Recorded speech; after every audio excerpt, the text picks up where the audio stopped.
আসসালামু আলাইকুম, শুভেচ্ছা অভিনন্দন জানাচ্ছি নতুন একটা ভিডিওতে। এই মুহূর্তে আমি আছি একদম আমাদের গ্রামের বাড়ি, দক্ষিণবঙ্গের একদম শেষ প্রান্তে বঙ্গোপসাগরের কোলঘেঁষে অবস্থিত আমাদের এই সুন্দর এই গ্রামটি। আসলে এখন বর্ষাকাল, চাষাবাদের আসলে সব কৃষকই ব্যস্ত। যেদিকে তাকাবেন আসলে সবাই যে যার মতো মাঠে ঘাটে সব জায়গায় কাজ করছে। দেখুন, আমি সামনে একটা দৃশ্য আপনাদেরকে দেখানোর চেষ্টা করি। দেখুন, দুইজন আসলে সেই ধান ক্ষেতের জাংলি বা আইল স্থানে আসলে লোকাল ভেদে এক একজন আসলে এক এক নামে ডেকে থাকে। এখানে আসলে আমাদের এলাকায় জাংলি বলে, সেগুলোতে বাঁধতে আছে যাতে ক্ষেতের পানি অন্য ক্ষেতে যেতে না পারে। এবং যেদিকে তাকাবো, যেদিকে দেখবেন আপনার সবদিকে আসলে কৃষক আসলে ব্যস্ত দেখবেন। এই যে আসলে বীজ বপন করা হয়েছে, সামনে একটু অংশ আপনাদের সামনে দেখানোর চেষ্টা করি। এখানে দেখুন 10-12 জনে বীজ বপন করতেছে, এই দিকে বপন করতেছে। একটা বিষয় হলো কি, আসলে যারা আসলে কৃষিকাজের সাথে জড়িত কৃষক, তাদেরকে আসলে কঠোর পরিশ্রম করতে হয়। এই পরিশ্রমের ফলে কি আমরা সেই ধরনের সোনালি ধান পেয়ে থাকি। এবং আমরা যে আসলে বাসায় যে আসলে সুন্দর সুন্দর এবং মিনিকেট বা অন্যান্য যে উন্নত জাতের যে চিকন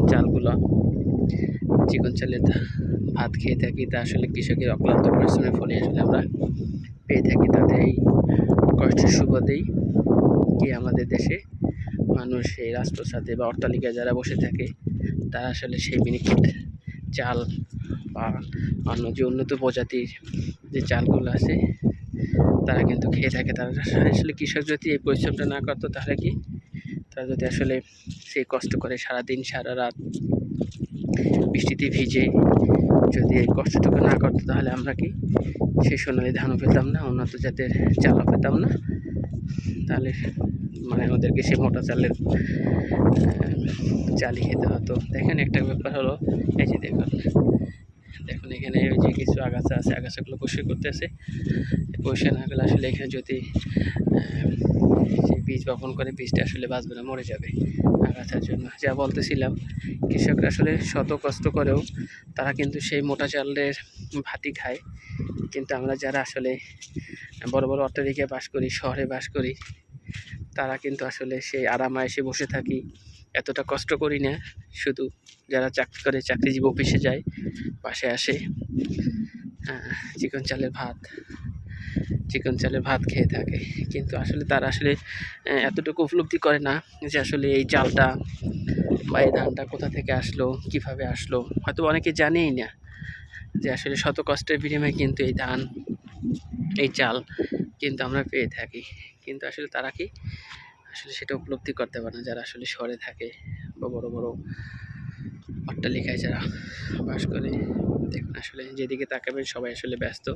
চারিদিকে আসলে কৃষক সেই কেউ দেখেন বীজ বপন করতে আছে, কেউ ট্রাক্টর দিয়ে হাল চাষ করতে আছে, কেউ আসলে জাংলি বাঁধতে আছে। এই যে দেখুন, এইদিকে যেদিকে দেখবেন সবাই আসলে যে যার মতো ব্যস্ত। আমরা আশেপাশে যে দিকটা তাকাই, শুধু সব দিকে কৃষক আর কৃষক, মানে সবাই যে যার মতো ধান খেতে কাজ করতে আছে। দেখুন, অপরূপ সৌন্দর্যে ভরপুর এই শ্যামল বাংলা। বর্ষার সিজনে চারিদিকে পানি থাকে, যখন আসলে বীজগুলো বপন করা হবে তখন আসলে সব কিছু সবুজ হয়ে যাবে। দেখতে আসলে আরও মনোরম, আরও সবুজ, প্রকৃতি আরও সবুজভাবে জেগে উঠবে, তখন আরও সুন্দর লাগবে। চারিদিকে শুধু মেশিনের শব্দ। দেখুন, দুপুরে নাস্তা নিয়ে এসেছি খাবার জন্য, সেই রুটি, বিস্কিট আর অনেক কিছু। যাই হোক, ভিডিওটা আসলে সামান্য বার্তাটুকু দেওয়া। দেখেন, আমরা শহরে যারা থাকি তারা কিন্তু আসলে দেখেন পায়ে কাদা লাগাই না, শহরে পাকা রাস্তা, গাড়িতে চড়ে যাই। আর গ্রামে দেখেন কি রাস্তা, কি অবস্থা। হয়তো এই রাস্তাটা মোটামুটি ভালোই আছে, কিন্তু এর থেকে কি আরও খারাপ অবস্থা আছে গ্রামের রাস্তা। আসলে এভাবেই হয়ে থাকে। কিছু কিছু এলাকার রাস্তা হয়তো বা একটু উন্নত, কাঁচা রাস্তা পাকা হয়েছে আস্তে আস্তে, কিন্তু একটা সময় কি এগুলো আরও গ্রাম অঞ্চলে উন্নয়নের ছোঁয়া একটু দেরিতে লাগে। শহরে যতটা তাড়াতাড়ি লাগে, গ্রামে কিন্তু উন্নয়নের ছোঁয়াটা এত দ্রুত আসে না, সময় সাপেক্ষে। কারণ ওই শহর থেকে ঘুরে তারপর কি গ্রামে আস্তে আস্তে আস্তে আস্তে আসতে অনেক সময় চলে যায়।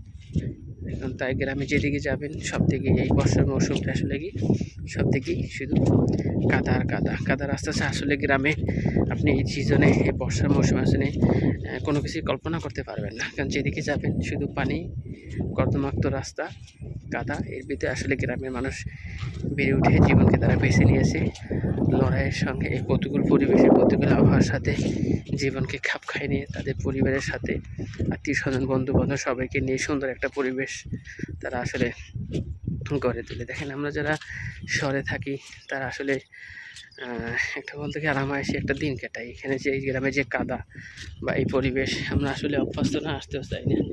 কিন্তু যারা আসলে গ্রামে থাকে তাদের জীবনটাই ছোটো থেকেই এই কাদা অবস্থা, মানে কাদার ভিতর থেকেই বেড়ে ওঠা। তাদের শৈশব, কৈশোর, মানে বৃদ্ধ বয়স্ক একটা জীবনের মানে শেষ প্রান্ত পর্যন্ত এই গ্রামে কি তাদের কেটে যায়। একটা জিনিস হয়তোবা দেখবেন বা ভাববেন, অনেক এমন লোক আছে তারা আসলে তাদের সারা জীবনটা এই গ্রামেই কাটিয়ে দিচ্ছে। তারা আসলে কখনো শহরের সেই অট্টালিকা, সেই রাজপ্রাসাদ বা সেই গাড়ির শব্দ কিন্তু তারা এর সাথে অভ্যস্ত না। দেখেন অনেকে আসলে গ্রাম থেকে যারা শহরে যায় তারা আসলে কিছুদিন থাকার পর শহরে সেই বদ্ধ পরিবেশে হাঁপিয়ে ওঠে। তারা আসলে ওই পরিবেশের সাথে নিজেকে খাপ খাইতে পারে না, কারণ তারা ছোটোবেলা থেকে, সেই শৈশব থেকে কি তারা এই কাদামাটি বা এই কাদার সাথে বেড়ে উঠেছে। এইটাই তাদের আত্মীয়, এইটাই তাদের ভালোবাসা, এইটাকে তারা আপন করে নিয়েছে। তার জন্য কি শহরে তারা আসলে ওই যে পরিবেশ, বদ্ধ পরিবেশ, দালান কোঠার ভিতরে তারা আসলে নিজেকে খাপ খাইতে নিতে পারে না। নিজেকে তাদেরকে একটা বদ্ধ বা খাঁচা যেরকম পাঠিয়া আটকা থাকলে ছটফট ছটফট করে, ওই রকম লাগে। তাই যারা আসলে গ্রামে থাকে তারা আসলে গ্রামকেই ভালোবাসে, গ্রামে তাদের আপনজন, গ্রামে তাদের সব কিছু। তারা আসলে শহরে গেলে আসলে ওই যে বদ্ধ খাঁচায় পাখি যেরকম ছটফট করে মুক্ত আকাশে ওড়ার জন্য, সে একই রকম অবস্থা হয় তাদের। দেখুন সবাই আসলে যে যার মতো ব্যস্ত, কেউ আসলে বসে নেই, সবাই কাজ করতে আছে। চারিদিকে আসলে পরিবেশটা ওই মুহূর্তে খুব সুন্দর, সবুজ চারিদিক, একটু মেঘ আকাশে, দেখতে আসলে খুবই ভালো লাগতেছে। এই প্রত্যাশা জানিয়ে সবাই সুন্দর সুখী জীবন কামনা করে আজকের মতো সবাই বিদায় নিচ্ছি। ভালো থাকবেন, আল্লাহ হাফেজ।